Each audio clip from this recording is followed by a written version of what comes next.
एक छोटे से गांव में अब्दुल्ला और फातिमा रहते थे।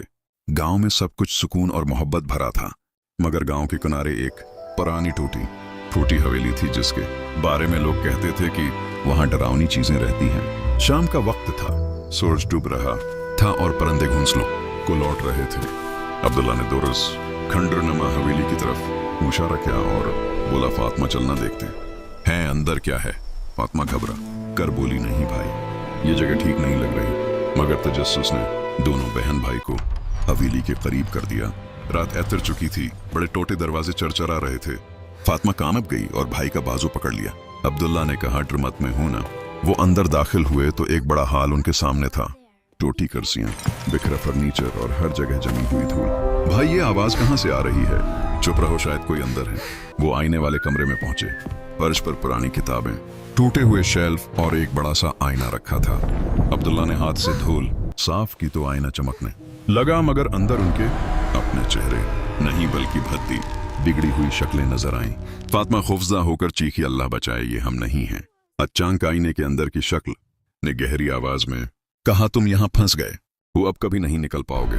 खिड़कियां बिजने लगे और एक काला साया आहिस्ता आहिस्ता उनके सामने खड़ा हो गया। ये हम नहीं हैं, ये हम नहीं हैं। इस्तग़फिरुल्लाह, ये तो शैतानी जादू है। साया बोला, नजदीक आओ, तुम्हारी रूह अब मेरी है। अब्दुल्ला ने हिम्मत करके कहा, हम अल्लाह पर भरोसा करते हैं तो हमें कुछ नहीं कर सकता। वो दोनों भागने लगे, मगर लंबे ईंधरे राहदारियों में साया उनका पीछा करने लगा।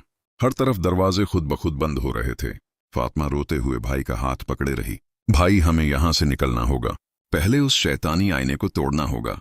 अब्दुल्ला रका और बुलंद आवाज में बोला, फातिमा मेरे साथ पढ़ो, औज़ बिल्लाहि मिनश शैतानिर रजीम। दोनों ने मिलकर पढ़ा, औज़ बिल्लाहि मिनश शैतानिर रजीम। साया चीखा, तुम बच नहीं सकते, तुम दोनों मेरे हो। मगर अब्दुल्ला और फातिमा ने बुलंद आवाज में कहा, ला ला ला, अल्लाह अल्लाह अकबर। दोनों ने अल्लाह का जिक्र जारी रखा। भाई, क्या ये खत्म हो गया? नहीं, कुछ अभी भी जिंदा है। भाई, वो फिर आ रहा है। दौचो फातिमा, बाहर का रास्ता ढूंढो। भाई, सीढ़ियां टूट रही हैं, ऊपर चलो, अल्लाह हमें बचाएगा। बिस्मिल्लाह पढ़ो, जोर से धक्का दो भाई, ये दरवाजा नहीं खुल रहा। भाई, वो आ गया। हिम्मत रखो, अल्लाह हमारे साथ है। आऊज़ु बिल्लाहि मिनश शैतानिर रजीम। अचानक ऊपर से एक रोशनी उतरी, साया तड़पने लगा और धुएं में बदलकर गायब हो गया।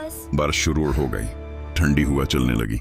फातिमा ने आंसू साफ किए और कहा, भाई, अल्लाह ने हमें बचा लिया। अब्दुल्ला मुस्कुराकर बोला, हाँ फातिमा, अल्लाह के जिक्र में ही असल ताकत है।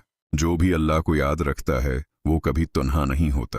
दोनों बहन भाई हाथों में हाथ डाले हवेली से बाहर निकल आए। दूर गांव की रोशनियां चमक रही थीं और उनके दिल सुकून और ईमान से भर चुके थे। पैगाम बच्चों, जब भी कोई डरावनी चीज या वसवसा आए तो अल्लाह का जिक्र करो, आऊज़ु बिल्लाहि मिनश शैतानिर रजीम पढ़ो। अल्लाह अपने बंदों को हर बुराई से बचाता है।